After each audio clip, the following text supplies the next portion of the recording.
السلام علیکم ورحمۃ اللہ وبرکاتہ۔ آج کل امت مسلمہ میں ایک ایسا مسئلہ ہے جو ہر سال ربیع الاول کے مہینے میں ہر بار اٹھتا ہے اور بعض اوقات عام میلاد النبی میں بھی وہ اٹھ جاتا ہے۔ کچھ لوگ کہتے ہیں کہ میلاد النبی منانا عین ثواب ہے اور کچھ کہتے ہیں کہ یہ بدعت ہے اور بہت بڑا گناہ ہے۔ تو آخر شریعت کا اصل موقف کیا ہے؟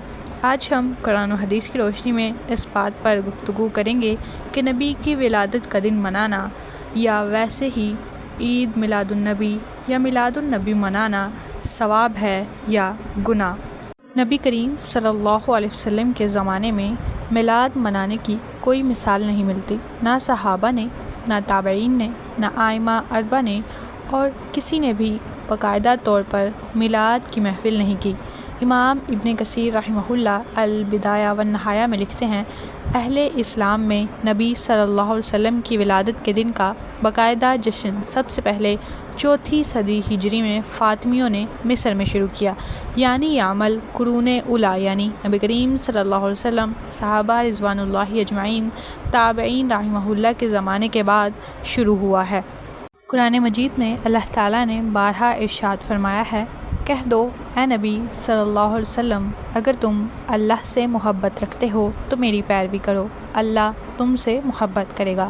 یہ آیت واضح کرتی ہے کہ محبت کا معیار اتباع ہے، رسم نہیں۔ نبی صلی اللہ علیہ وسلم سے محبت کا مطلب ہے ان کی سنت پر چلنا، نہ کہ ایسا عمل ایجاد کرنا جو شریعت میں موجود ہی نہ ہو۔ نبی صلی اللہ علیہ وسلم نے اپنی پیدائش کے دن بھی روزہ رکھا۔ حدیث مبارکہ ہے، نبی صلی اللہ علیہ وسلم سے جب پیر کے دن روزہ رکھنے کا سبب پوچھا گیا تو آپ صلی اللہ علیہ وسلم نے فرمایا، یہ وہ دن ہے جس میں میں پیدا ہوا تھا اور اسی دن مجھ پر وحی نازل ہوئی، یعنی نبی نے اپنی پیدائش کا شکر عبادت کے ذریعے ادا کیا، نہ کہ کسی محفل یا جشن کے ذریعے۔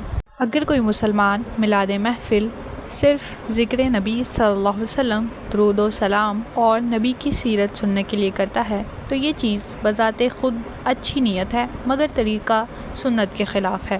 نبی کریم صلی اللہ علیہ وسلم نے فرمایا، جو شخص ہمارے دین میں کوئی نئی بات ایجاد کرے جو اس میں سے نہیں ہے تو وہ مردود ہے، یعنی نیت نیک ہو مگر طریقہ غیر مشروع ہو تو وہ بھی قبول نہیں ہوتی ہے۔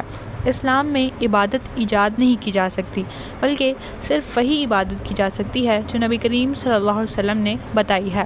دین میں کسی نئی چیز کو شامل کرنا بدعت کہلاتا ہے۔ نبی کریم صلی اللہ علیہ وسلم نے بدعت کے بارے میں فرمایا کہ ہر بدعت گمراہی ہے، یعنی اگر ہم کسی ایسے عبادت یا رسم کو دین کا حصہ بنا دیں جو نبی نے نہیں بتائی تو یہ بدعت بن جاتی ہے، چاہے نیت کتنی ہی اچھی ہو، اس پر انسان یعنی مسلمان کو ثواب نہیں ملتا ہے۔ نبی صلی اللہ علیہ وسلم سے محبت صرف زبان یا رسومات سے نہیں بلکہ ان کی سنت پر عمل کرنے سے، ان کے اخلاق اپنانے سے، ان کی سیرت کو پھیلانے سے اور ان کی تعلیمات زندہ رکھنے سے ثابت ہوتی ہے۔ حدیث صلی اللہ علیہ وسلم ہے، تم میں سے کوئی اس وقت تک کامل مومن نہیں ہو سکتا جب تک میں اس کے نزدیک اس کے والد، اولاد اور سب لوگوں سے زیادہ محبوب نہ ہو جاؤں۔